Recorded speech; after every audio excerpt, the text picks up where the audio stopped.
Sitting on some steps that actually were running up to the second temple.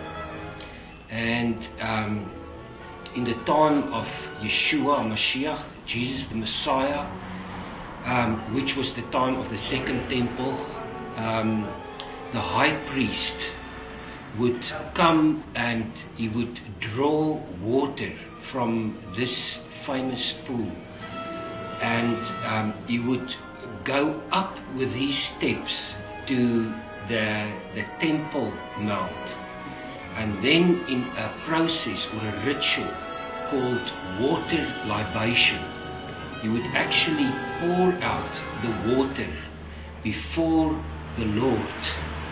And when this water pouring took place, there were some trumpets that would sound, and also they would read from the Psalms, and it was done on the great day of the feast, as we read in the book of John, the disciple Yochanan.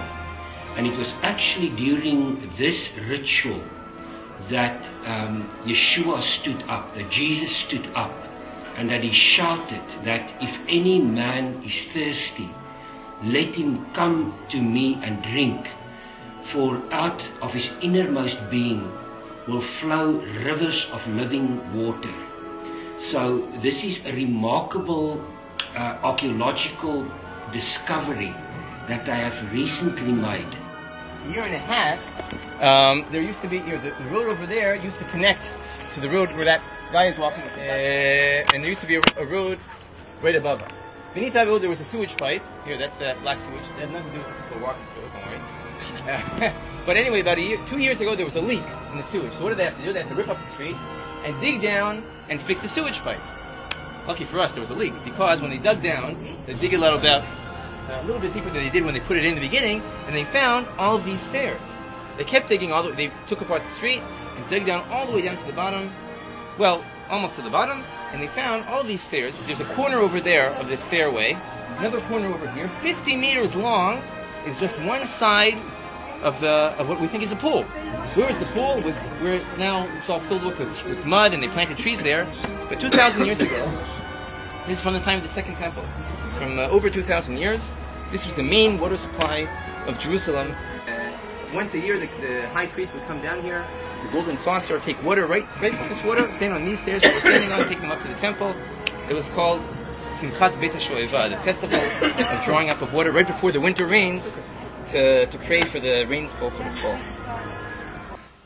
What a privilege for me to sit on these steps, and these then are the steps that actually lead up to the second temple area, or the area where the second temple was. They actually they started to dig this area in October 2004, but it was only revealed to the public in the year 2006, just before Rosh Hashanah, the Jewish feast of Yom Teruah, Feast of Trumpets. And when we go down with these steps further, this area further, we then come to the exit and the area where the original pool of Siloam actually was situated. And the pool of Siloam, in Hebrew it is Shiluach. Shiluach, that actually it means to be sent. The Shiluach is to send. But that pool then was a ritual pool, which was the exit or the end point of the water that was diverted by King Hezekiah into the pool of Siloam.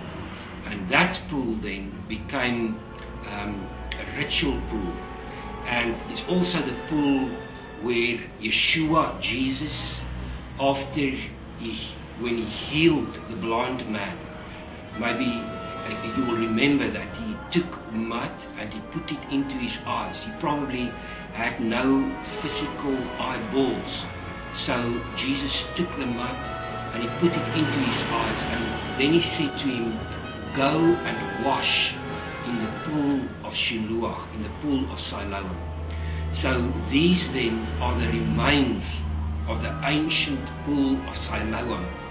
And how wonderful that in these prophetic times that we are living in now, that God is actually revealing this. And what is so remarkable to me is that the Lord has to open the spiritual eyes of Israel to look on the one that they have pierced. And we know that the Bible says that they will weep for him, they will mourn for him, as one mourns for the only son, or the firstborn son. And so, just as the blind man had to receive his physical sight, in a similar way, Israel needs to receive spiritual sight. And that then is what we call the Geulat Israel, the redemption of the house of Israel, the sprinkling of the house of Israel. And so very, very prophetic, this part of the ancient city of Zion.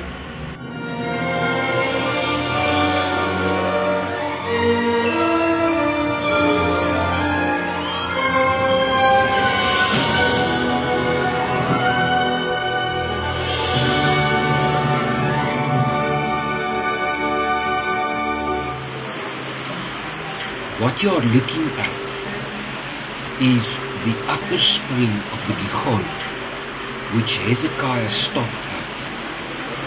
Inside this eye we find a natural pool, which is probably the most profound and prophetically significant mikveh or ritual pool in the world today.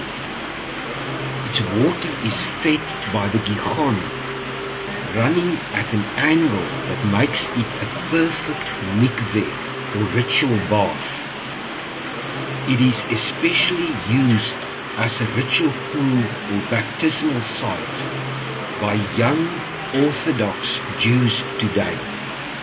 Its existence is profoundly prophetic, for in the book of Zechariah, chapter 13 verse 1, the book of Zechariah 13, it is written that a fountain will be opened for the house of David and for the inhabitants of Jerusalem for sin and for impurity. In the prophet Joel, we read about the same, and his words are, and all the brooks of Judah will flow with water, and a spring will go out from the house of the Lord to water the valley of the acacias. The same we find in Zechariah 14, describing the return of the Messiah and the dawn of the new millennium of peace on earth. And it will come about in that day that living waters will flow out of Jerusalem, half of them towards the Dead Sea, and the other half towards the Mediterranean Sea. It will be in summer as well as in winter. Another prophet that mentions this divine phenomenon is the prophet Yechezkel. In chapter 47 of his book, the prophet experienced the release and welling up of this water from the threshold of the temple on the south side of the altar.